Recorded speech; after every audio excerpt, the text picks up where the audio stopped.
Terima kasih pada Om Pance dan Mama Tina atas dedikasinya membangun Halmahera Utara. Seperti tadi kata Om Pance, walaupun Om Pance tidak mendukung saya, tapi saya dan Om Pance hubungannya tetap baik. Saya pun tahu mungkin Pak Bupati dan Pak Wabub pun kemarin tidak memilih saya, tetapi saya pun hubungannya baik. Saya loh yang telepon Kemendagri, Pak tolong pelantikannya dipercepat supaya Halmahera Utara bisa punya bupati terlantik sebelum Lebaran.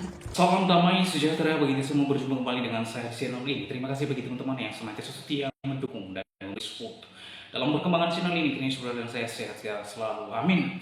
Luar biasa, Gubernur wanita Kristen Maluku Utara yaitu Shirley Juanda sungguh-sungguh sangat luar biasa dipakai oleh Tuhan Yesus Kristus. Ia menyampaikan kepada salah seorang bapak-bapak yang berpeci dalam sebuah perkumpulan atau di dalam sebuah pidatonya, dan juga kepada Bapak Bupati dan Wakil Bupati Maluku Utara, di mana ia mengatakan sekalipun Bapak Ibu tidak memilih saya, namun saya tetap baik kepada kalian, baik Bapak Bupati maupun Wakil Bupati. Nah, ini sungguh luar biasa saudara.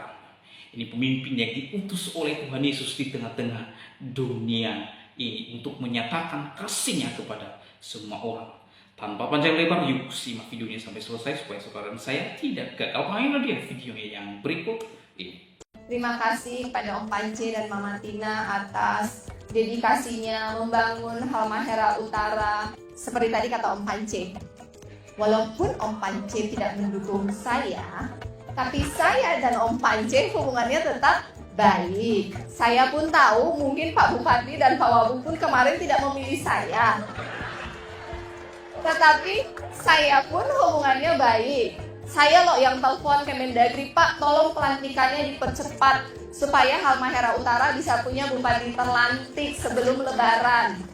Saya khusus datang di sini untuk menyaksikan sertijab. Saya di sini untuk memberikan contoh bahwa sesuai dengan pesan dari Pak Presiden yang menang melayani, mengayomi untuk semua, dan yang kalah mendukung yang menang. Kata Pak Presiden, kita itu warga Bhinneka Tunggal Ika. Artinya kita berbeda-beda, tapi kita tetap satu. Saya titip karena saya kan 67%. Pak Bupati kalau nggak salah kemarin tadi ada yang info katanya 39% ya. Jadi kutitipkan sisa yang kemarin mungkin tidak segorbong, tapi mereka juga anak-anakku. Kutitipkan anak-anakku kepada Pak Bupati.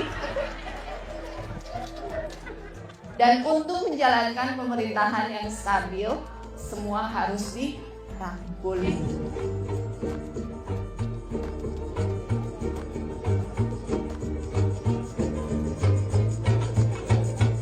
Saya berdiri di sini bukan hanya untuk membuka atau menghadiri acara seremonial, tapi ini adalah juga perdana saya berbicara di hadapan seluruh warga Halmahera Utara sebagai Gubernur Maluku Utara. Dan saya bisa berdiri di sini karena dukungan doa dari seluruh masyarakat Halmahera Utara, khususnya yang 67% itu saya ucapkan banyak-banyak terima kasih.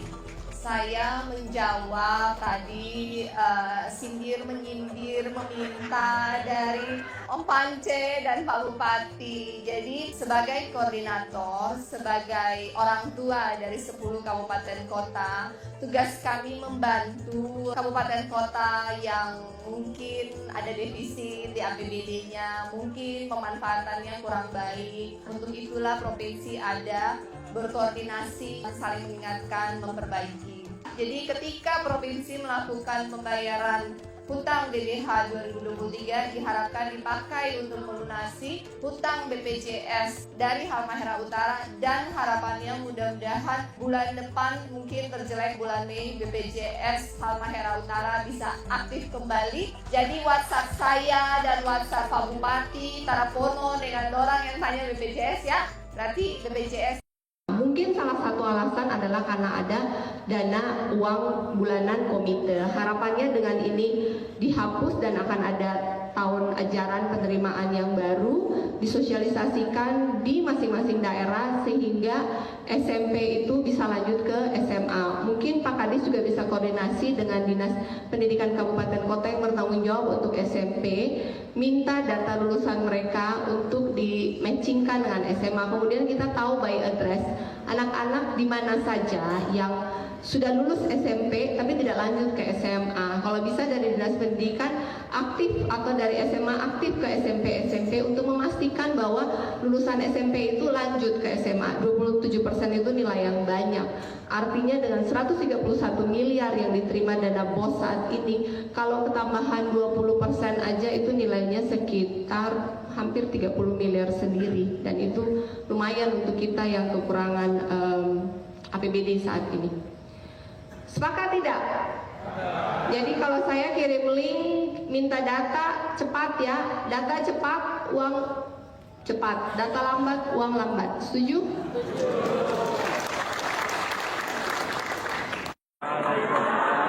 Shalom. Yang saya sangat hormati sahabat saya, Bupati dan Wakil Bupati beserta istri tercinta. Yang saya hormati Forkopimda Kabupaten Halbar dan pimpinan, Pak Kapolres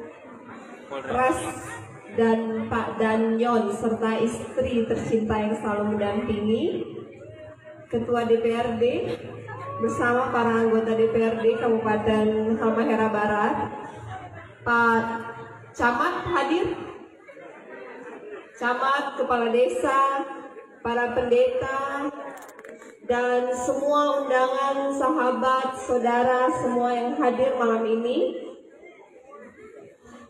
yang sangat saya cintai dan saya sayangi.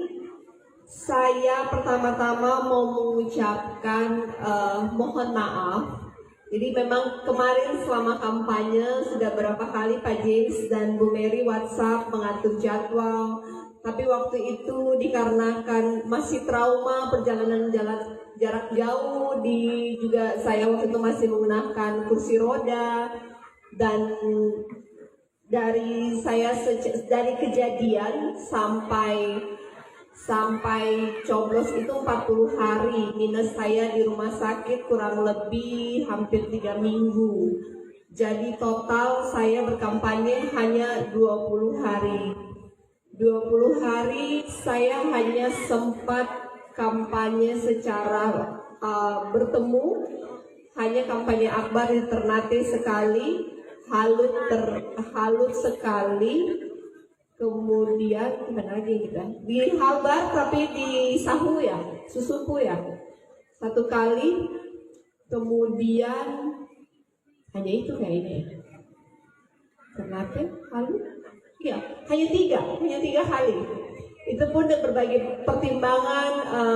Dan di Sofipi 1 kali, 4 kali dengan berbagai pertimbangan keamanan dan segala macam. Akhirnya hanya 4 kali.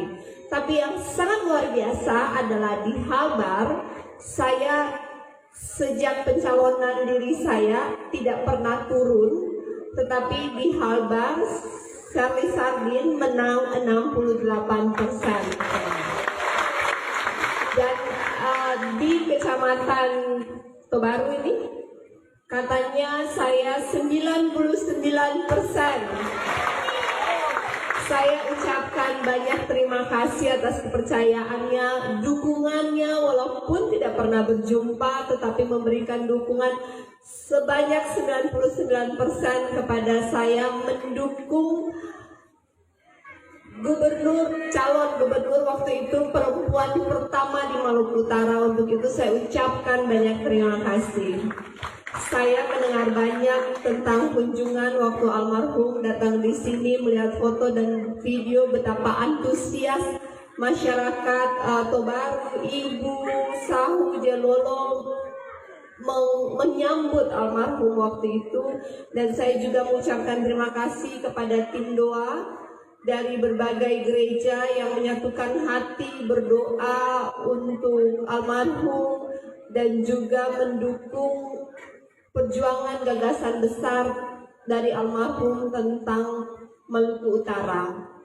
Karena kasih almarhum memutuskan untuk mencalonkan diri, dan karena kasih saya memutuskan untuk melanjutkan perjuangan almarhum, dan karena kasih saya berada malam ini di depan Bapak Ibu semua. Saya akan menjalankan pemerintahan 5 tahun ke depan dengan kasih dan menjaga hati saya tetap bersih. Oleh karena itu saya mohon doa dari Bapak Ibu semua untuk menjauhkan orang-orang yang punya niat jahat, menjauhkan fitnah dari saya, menjaga hati saya tetap bersih, sehingga Tuhan mengirim orang-orang baik membantu saya membawa masyarakat Maluku Utara lebih maju, lebih sejahtera, dan lebih bermartabat. Boleh? Saya akan merefresh kembali karena kemarin belum kampanye kan, ini setelah perlu kampanye, ini cuma mau kasih tahu mau bikin apa ini sekarang malam ini. Jadi sesuai dengan arahan dari kemarin kita mengikuti retret, saya bersama dengan Pak Bupati Halbar dan sekitar hampir 500 kepala daerah se-Indonesia, kita mengikuti retret di Akmil Magelang, dan arahan dari Pak Presiden yaitu untuk prioritas memastikan program Presiden Asta Cita sejalan dengan program Gubernur sebagai perpanjangan tangan dari pemerintah pusat ke daerah, dan progres prioritas Wali Kota dan Bupati sejalan dengan program Asta Cita. Asta Cita itu ada 8 program. Dari 8 program itu dalam 100 hari ke depan saya akan prioritaskan untuk pendidikan, kesehatan, pertanian, dan infrastruktur. Dimulai dengan pendidikan. Bulan April akan diumumkan di launching SMA gratis, SMA negeri gratis. Apa itu SMA negeri gratis? Di sini ada bayar uang komite tidak SMA-nya? Ada. Berapa 1 bulan? Jadi pemerintah Provinsi Maluku Utara hadir mengambil beban ekonomi dari mama-mama, membayar uang komite kepada SMA. Jadi mulai bulan April mama-mama saudara usaha bayar uang komite lagi kepada SMA negeri, SMA, SMK, dan SLB negeri mulai bulan April. Untuk swasta akan dilakukan mulai tahun 2026. Kenapa? Karena doinya belum cukup. Ini kan program dadakan, jadi yang dihemat-hemat dapatnya baru negeri. Negeri aja dihemat-hemat kurang lebih hampir 30 miliar. Lumayan ya? Lumayan kan sedikit loh? Lumayan. Jadi untuk negeri harus hemat-hemat, untuk swasta harus hemat-hemat lagi. Tahun depan negeri dan swasta akan gratis. Tapi tahun ini baru SMA, SMK, SLB negeri yang gratis. Boleh? Ya. Yang kedua, di pertengahan tahun mudah-mudahan sebelum tahun ajaran baru dari Pemprov pun akan mengeluarkan program beasiswa mahasiswa. Nah, teman-teman, itu dia video Gubernur Wanita Kristen Maluku Utara yaitu Sri Juanda yang mengatakan kepada Bupati dan Wakil Bupati, sekalipun kalian tidak memilih saya, namun saya tetap baik kepada kalian. Wah, ini pernyataan sungguh sangat memberkati sekali, saudara. Karena Kristen gitu itu adalah melakukan apa yang telah diajarkan oleh Tuhan Yesus Kristus. Nah, teman-teman, saya mengingat perkataan Tuhan Yesus Kristus di dalam Matius 5 ayat 44 di sana dikatakan, tetapi aku berkata kepadamu, kasihi langsung dan berdoalah bagi mereka yang menganiaya kamu. Jadi dalam ayat ini berbicara tentang kasih, bahwa di mana ada orang tertentu yang bahkan ia mencekelkan, mengecewakan, bahkan mengkhianati kita, sekalipun Alkitab mencatat kita harus mengasihi musuh. Kita harus mengasihi mereka. Bukan hanya itu. Yesus menyampaikan, berdoalah bagi mereka yang menganiaya kamu. Nah, kerja orang Kristen itu bukan melawan, bukan mengutuk dan lain sebagainya. Tetapi yang dilakukan oleh orang Kristen, orang yang ikut Kristus adalah mengasihi, mendoakan orang-orang yang mungkin mengecewakan, mengkhianati dan juga melakukan hal yang tidak enak, tidak baik kepada kita. Kita harus doakan mereka. Kemudian dalam Roma pasal 12 ayat 9 sampai 21 di sana dikatakan, hendaklah kasih itu jangan berpura-pura, jauhilah yang jahat dan lakukan yang baik. Kasih di dalam pandangan Kristen tidak pura-pura, harus nyata, ya, tidak pura-pura, ya. Jauhi yang jahat dan lakukan yang baik. Hendaklah kamu saling mengasihi sebagai saudara dan saling mendahului dalam memberi hormat, ya. Janganlah hendaknya kerenjenan kendor, biarlah rohmu menyala-nyala. Layanilah Tuhan. Bersukacita dalam pengharapan, sabarlah dalam kesesakan, dan bertekunlah di dalam doa.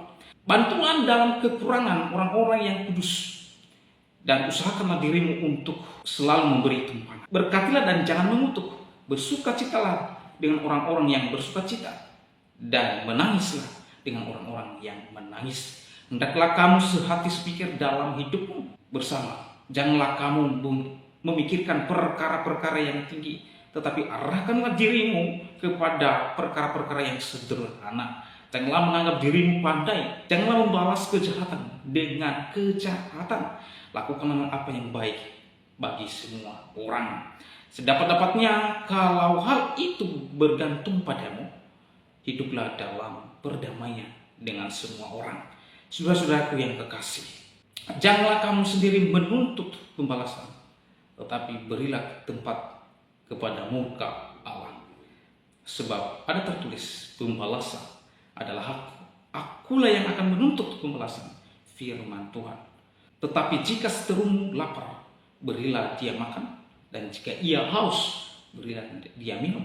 Dengan berbuat demikian, kamu menumpukan bara api di atas kepalanya. Janganlah kamu kalah terhadap kejahatan, tetapi kalahkanlah kejahatan dengan kebaikan. Nah, semua ini yang teman-teman semua yang sudah saya bacakan kepada kita bersama, bagaimana kita orang-orang percaya hidup di dalam kasih, dan inilah sungguh sangat luar biasa. Kita sebagai orang pengikut Yesus Kristus, di dalam ayatnya yang terakhir 21 itu mengatakan, janganlah kamu kalah terhadap kejahatan, kalahkanlah kejahatan dengan kebaikan. Jadi kalau ada orang-orang yang tidak suka, tidak baik, bahkan lain sebagainya, tidak cocok dengan kita, bahkan yang menggeser kita di dalam organisasi dan di dalam lembaga-lembaga tertentu, maka Alkitab mencatat, kasihilah dia, berdoalah kepada dia. Dan yang kemudian, janganlah kita kalah terhadap kejahatan, karena kejahatan itu bukan berasal daripada Allah. Kejahatan itu tentu berasal daripada iblis.